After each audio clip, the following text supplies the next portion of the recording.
Hello, my friends. My name is Amdia, and today I am going to subject you all to my rantings and ravings about the masterpiece that is the film Challengers. I have seen it twice in theaters now.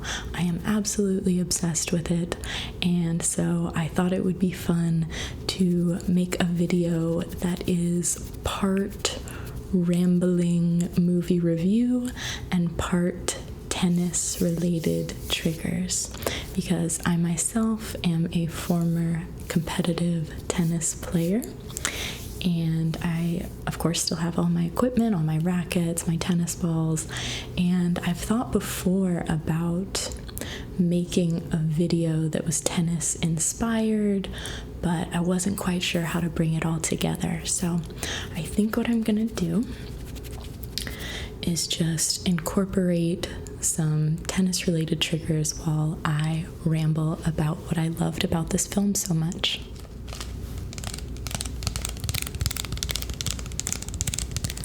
So like I said, this video is going to be kind of two parts. It's going to be part movie review and part ASMR using tennis triggers. So the first trigger that I have for you guys is this can of tennis balls. And I thought it would be fun to tap on it, maybe do a little bit of tracing while I talk about the film.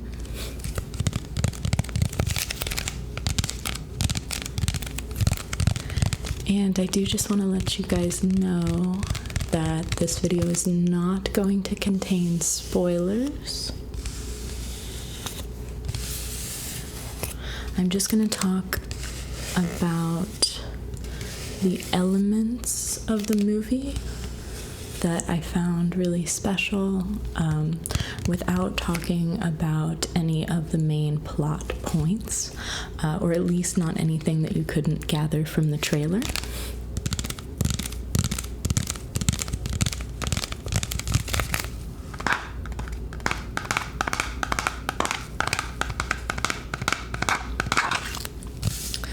So, the movie focuses on three main characters. We have Tashi Duncan, and she is played by Zendaya, the very, very talented and lovely Zendaya. And Tashi is someone who is probably going to be the best in the world at tennis. She is an absolute star in junior tennis, and I don't think this is a spoiler because it reveals it in the trailer. Unfortunately, she is injured and her career as a tennis player is over. The two other main characters are Art Donaldson, and he is portrayed by actor Mike Faist, or Faist, I'm not sure how to say it. So Mike Faist, if you're watching this, please forgive me. This was actually the first thing I'd ever seen him in, but he was incredible. And Donaldson is another promising young tennis player at the start of the story. And he goes on to be an incredibly successful tennis player. He was lucky, unlike Tashi, and did not suffer any injuries, or at least not career-ending ones. And the third and final main character is a man named Patrick Zweig. He was another promising young tennis player, and he happened to be Art's best friend and roommate at the tennis academy where they grew up together. And it's kind of portrayed in the beginning of the story that he was the one who showed more promise. But as is revealed very early on in the story, he does not go on to the levels of success that his former best friend Art does.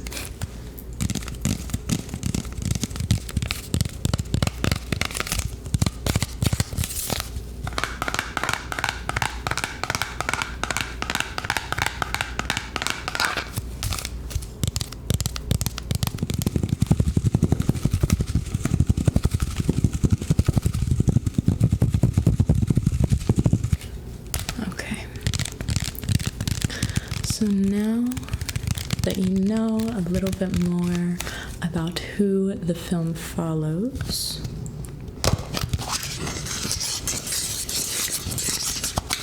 I want to talk about one of the most important elements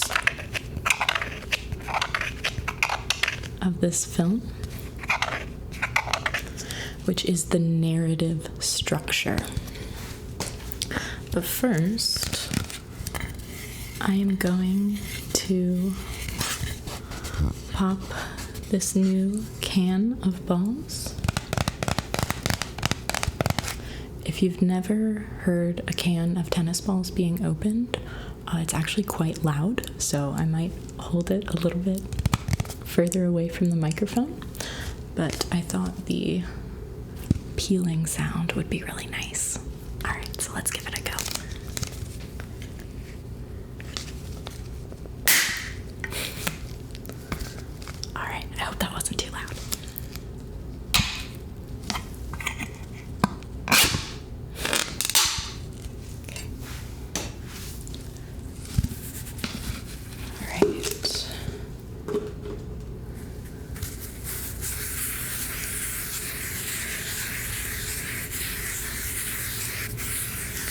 So we have some new tennis balls here, some brand new tennis balls. I love this smell. It makes me think of my childhood. Okay.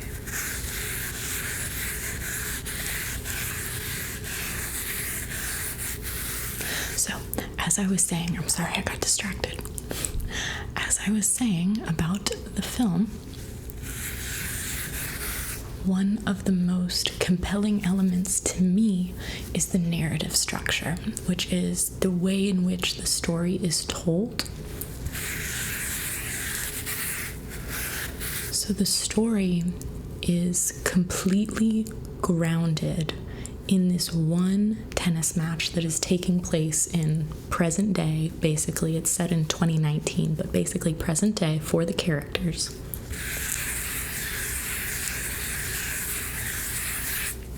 And then there are all sorts of time jumps through the movie. So it goes from that match that is kind of the setting of the movie, and then there's flashbacks to all different periods of the characters' lives. The movie takes place over the course of 13 years.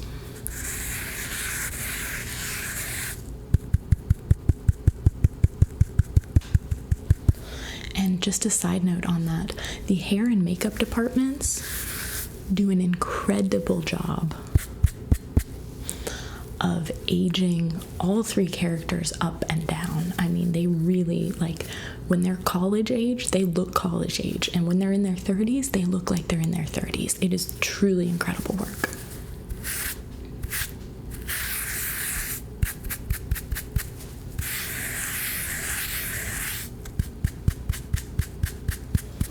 But anyway, I'm getting distracted again. So, like I said, it is grounded in the one match in the present, lots of different flashbacks, and I've heard some people critique it as being hard to follow, but I didn't find that to be true at all. And I actually heard this really great quote from a producer of the film. She said this at a press release or something, and it was, the story moves back and forth, and yet it only moves forward. And that is so true. It is so, so true. I don't think I've ever seen a movie so successfully utilize going back and forth between time periods. And everything that happens in the story is told through the language of tennis, and it's kind of mirrored in the score of the match that's going on in the present. You can see whoever's winning is winning in life in whatever flashback they're showing. And I think that is so just incredible. Everything in this movie is incredible. I mean, they really use tennis as a language to tell the story rather than just it being the subject of the story. And I mean, I really think Luca Guadagnino is a master of making things symbolic. So in one way, this movie is all about tennis, and in another way, this movie is not about tennis at all. This movie is all about symbolism, and Luca Guadagnino is such a master of translating symbols in film. I think he did an absolutely incredible job in this film and also in the film Bones and All. If you've ever seen that one, highly recommend if you haven't. He is just such a master of particularly making things that are not sensual or sexual becoming those things. Like this tennis match, by the end of it, it is just a psychosexual battle, and that it's incredible. I've never seen anything like it. It is incredible. I love it. I'm speechless.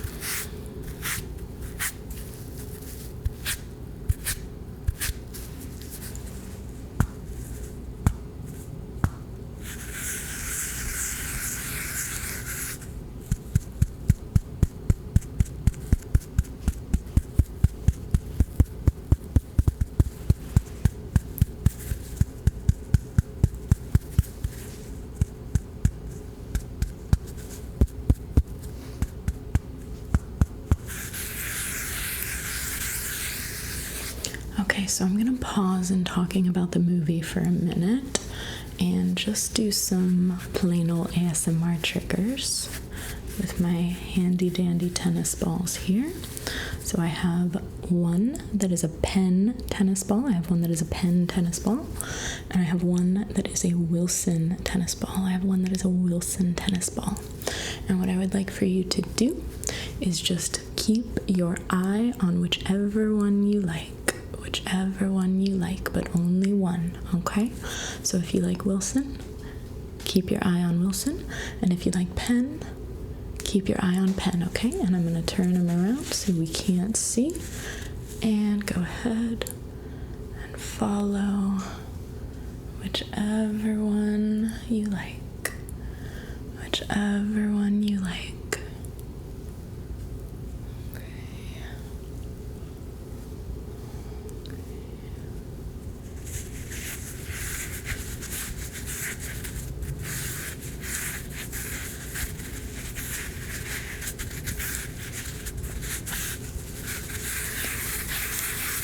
Were you able to keep track?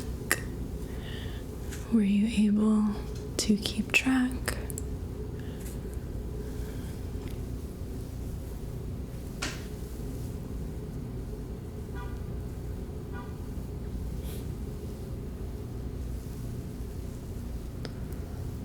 Okay.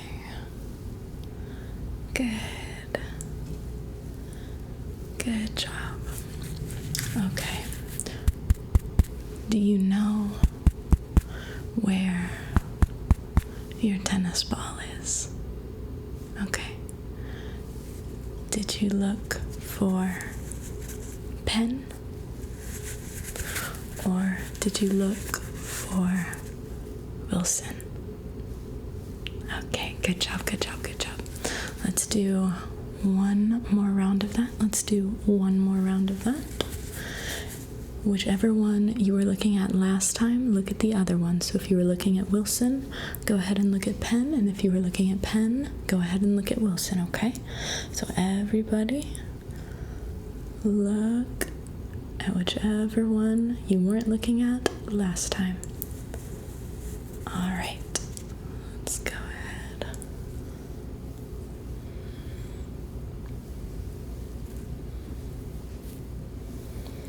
Good job. Good job. Good job. Okay. Okay. All right. Here's the tough part.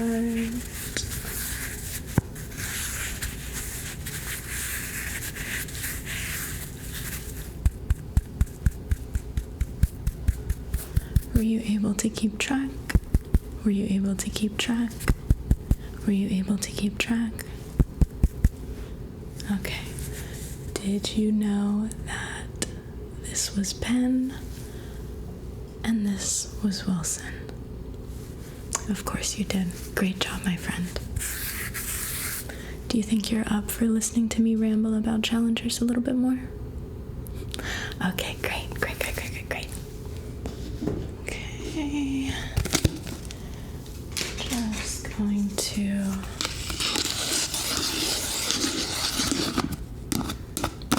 put this away.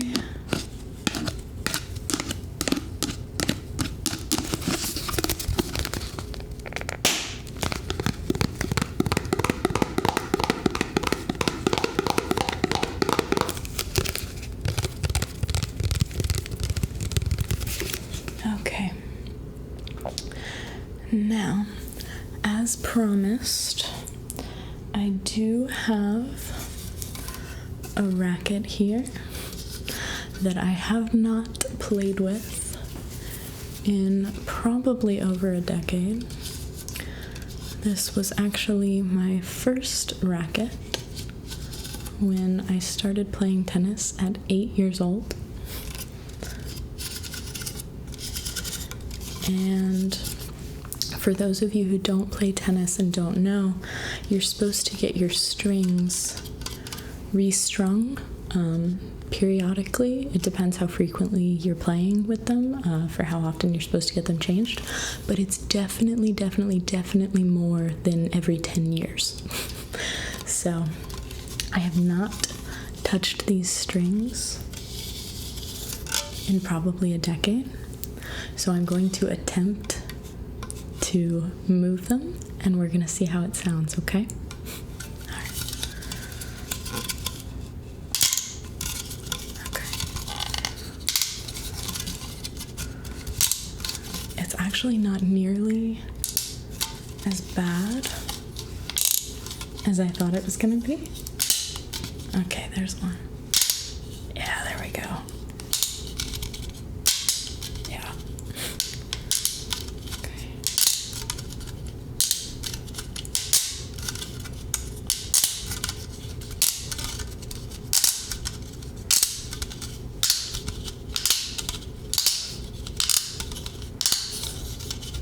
Let me try some of the horizontal strings.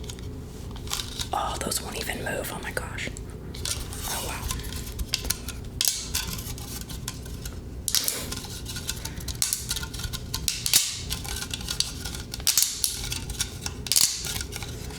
Alright, well, while I'm over here playing with these strings, I'm gonna talk to you guys about the performances in this movie because they are out of this world.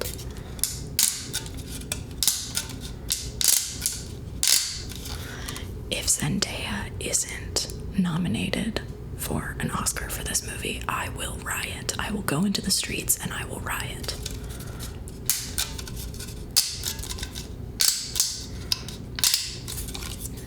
She just gave the character of Tashi Duncan so much depth. Like, Tashi is portrayed as someone who is not a good person, but certainly an understandable person. Like, I feel for her, even though she does some things that are not what would be considered good things to do. Treating people not super well that she, supposedly loves. Oh my gosh, did y'all hear that one? Yeah, there we go. Oh my gosh. And she just brings such a softness, yet an edge to Tashi. And I just think she's incredible. And the other two lead performances are also really incredible.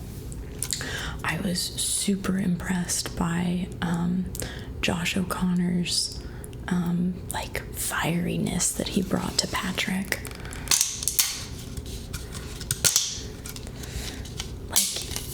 He's such a jerk, but he's so lovable. I cannot help but love and root for him.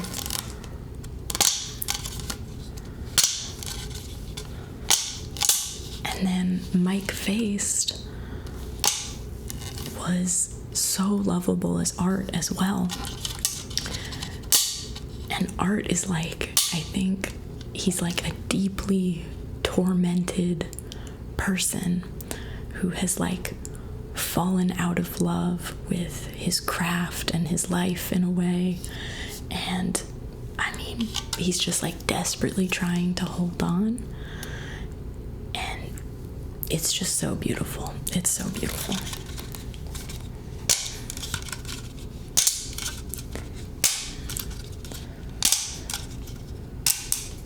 Oh, man.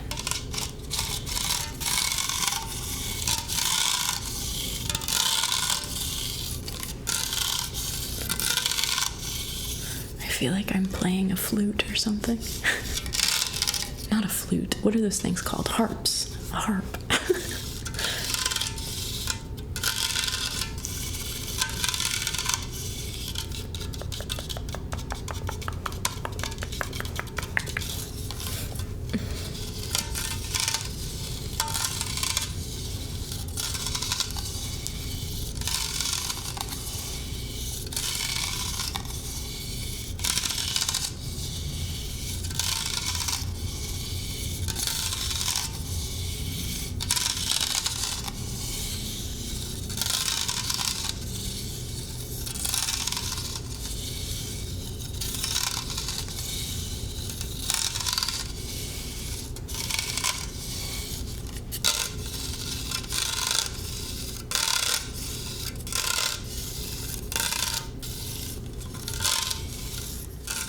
Gang, you'll never guess, a second racket. Now, this is my actual racket that I do play with whenever I do get out and play, which is not nearly as much as I would like it to be. But let's see how these strings sound, shall we?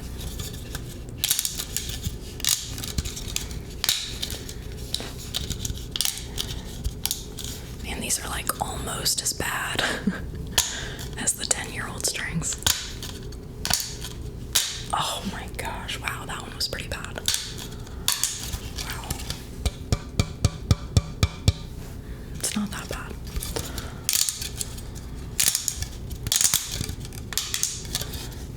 I remember when I was a kid and I would get frustrated during play, I would always look at my racket and adjust the strings if I lost a point, as if that was the problem.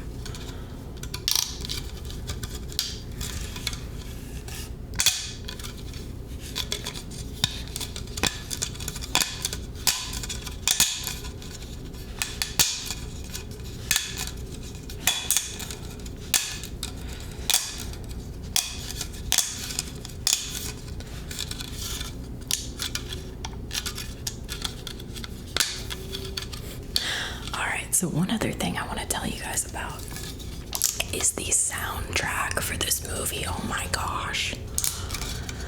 So this soundtrack was created by Trent Reznor and Atticus Ross.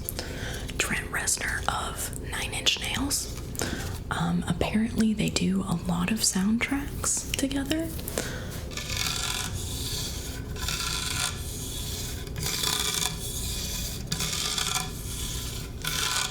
But this one has got to be their magnum opus. It is so incredible. So, for those of you who don't know, this movie has techno music playing over a lot of the scenes, especially the current day scene, the tennis match that's going on that grounds the entire movie.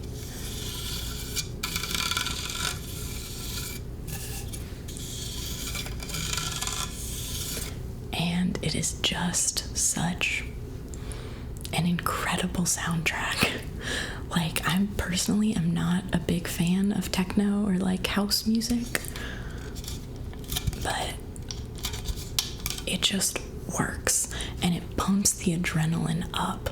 Like, I was on the edge of my seat, especially the first time I saw it. I was like gripping the edge of my seat, and then the second time that I saw it, when the soundtrack came on earlier in the film, I was like instantly transported back to that like high stakes last tennis match, and like, oh my gosh, my adrenaline was going.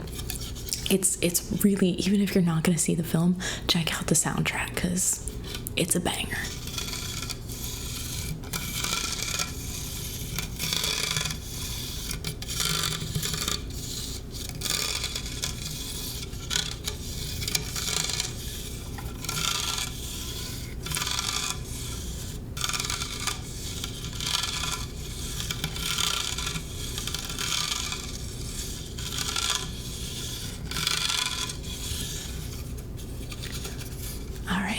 So I thought one fun other little tennis related trigger that I could do on camera would be giving myself a new grip on my racket. So tennis rackets, I don't know if players know this, but you have to re-tape the grip quite frequently because your hands get sweaty and it just wears out the grip. So this right here is actually the original grip of the racket, which sits under the grips that I put over top of it. So it is disgusting. And in fact, if I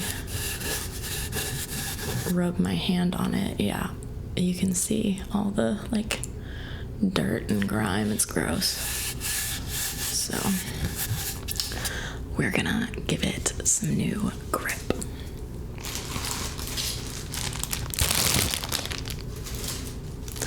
So I have a couple options.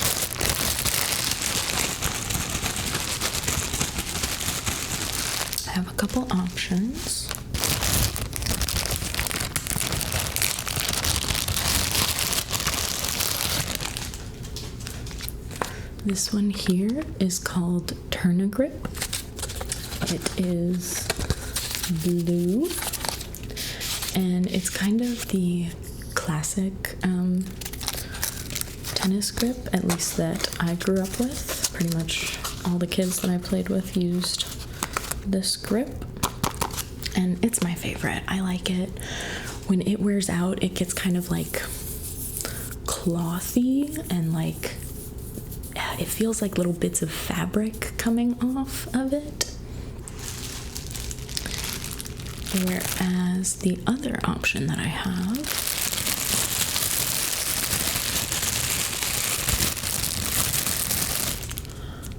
are these Prince grips. As you can see, these are white, and this one, when it wears out, it gets a little bit more like kind of sticky textured. I don't really know how to describe it. It's a strange texture. So, which grip shall we go with? Which grip? tourna grip? I think so too. All right. So let's see.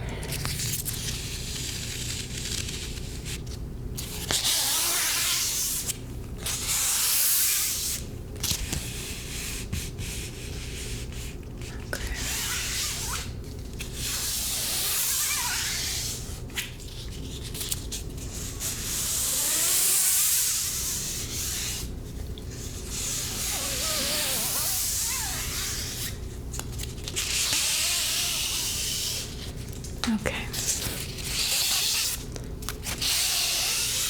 so we have our tourna grip here. So the first thing I'm going to do is I'm going to peel off this little layer of plastic that sits on top.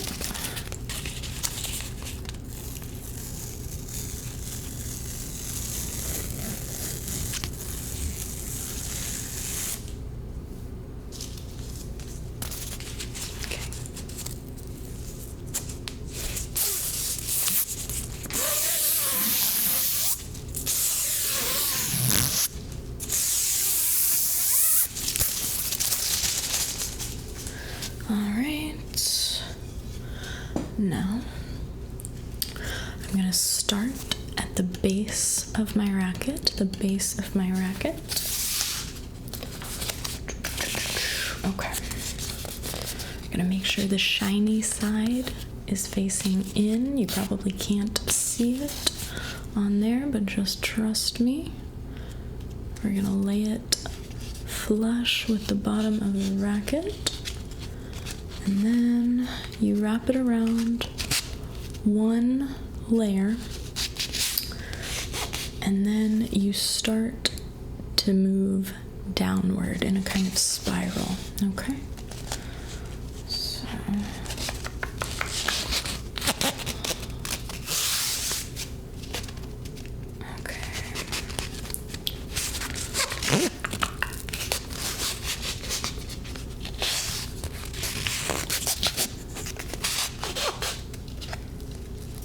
okay, and making sure that each layer just overlaps with the last. Try and keep it in frame for you guys. Okay, come on now.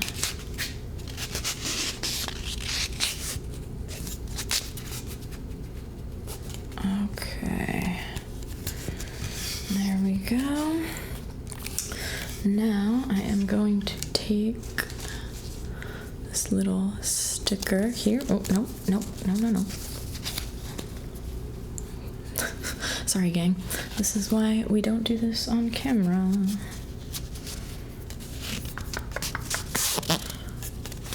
Okay, so take two. Come on. Alright, now I'm going to hold that there so it doesn't go anywhere. And then I'm going to get my sticker. Come on. Okay. Alright. Come on. Okay, there we go. There we go, there we go, there we go. Alright, I'm gonna start it over here, and then you just wrap it around the base. Okay.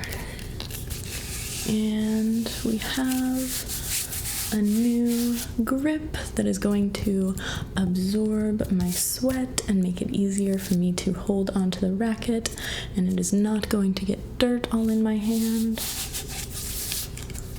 And there we go. We have a new tourna grip on our racket. Alright, gang, so I have one last trigger for you guys this evening, and it's not tennis related, but it is challengers related. I am going to finish this video with a sweet treat.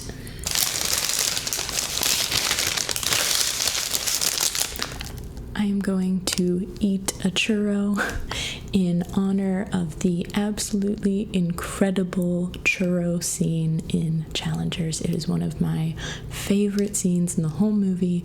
The chemistry between Josh O'Connor and Mike Faist is off the charts. So here we go. Cheers.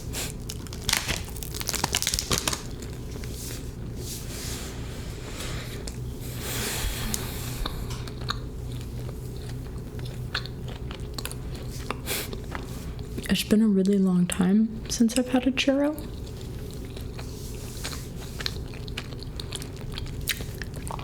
I thought the textures would lend itself well to ASMR because you have crunchy outside and squishy inside, and also, you know, cinnamon sugar outside. Plus, they typically come in crinkly bags.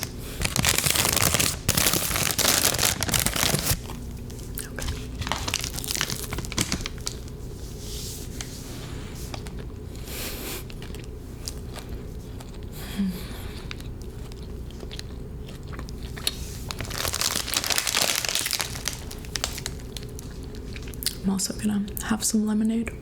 That was not in the film, but I just like lemonade.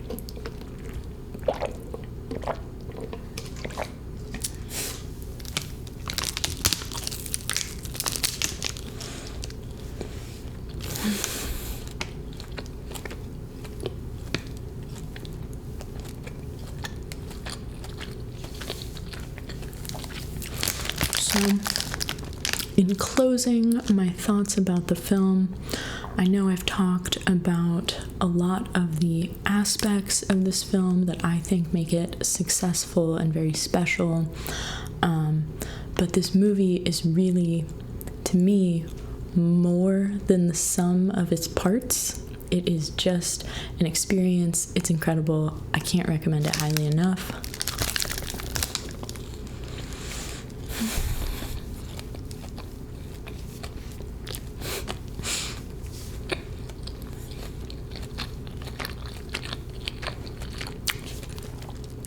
I hope that this video has made you guys interested in going to see it if you haven't already. If you have seen it already, please let me know your thoughts in the comments.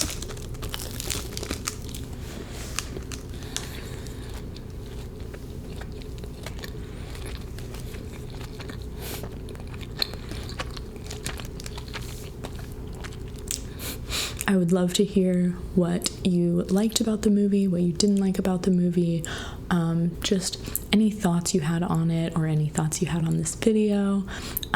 If you'd like to hear more movie reviews in the future or see any of these other tennis triggers make another appearance in another video, please let me know.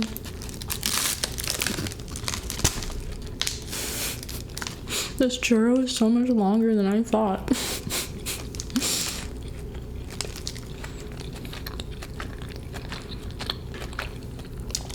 This is one of those new footlong churros from Subway. I didn't know where else to get a churro, and I saw their advertisements that they had footlong churros, so I was like, well, I guess I'm going to Subway.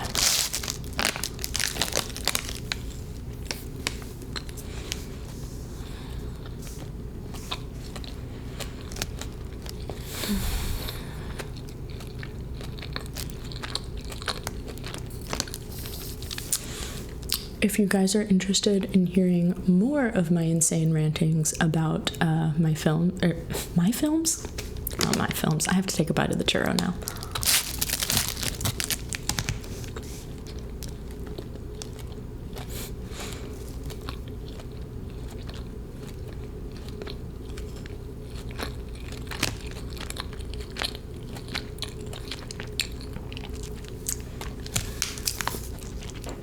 Let me try that again.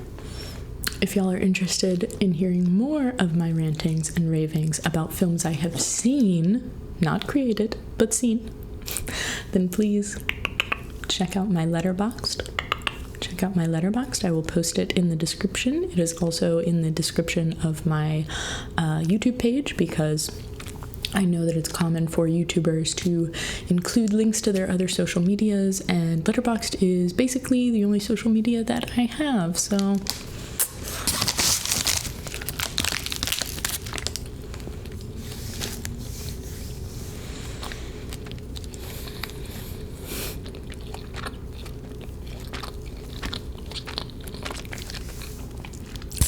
thank you guys for bearing with me.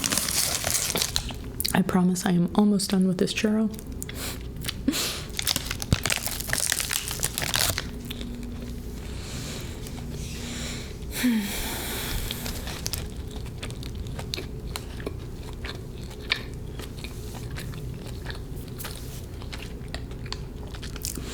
If y'all haven't heard of Letterboxd, it is essentially a social media site for movie people to rate movies, review movies, talk about movies, and it's great. I love it. All right, so close to the end of this churro.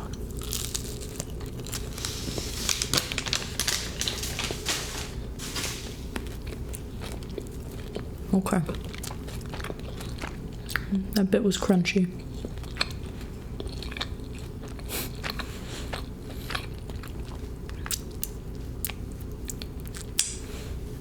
Last one.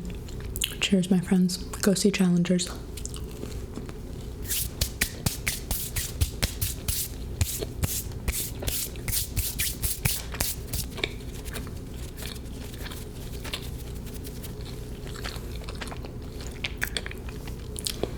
And that's it, my friends. That's all she wrote. So, I hope you enjoyed this video. And good night, my friends.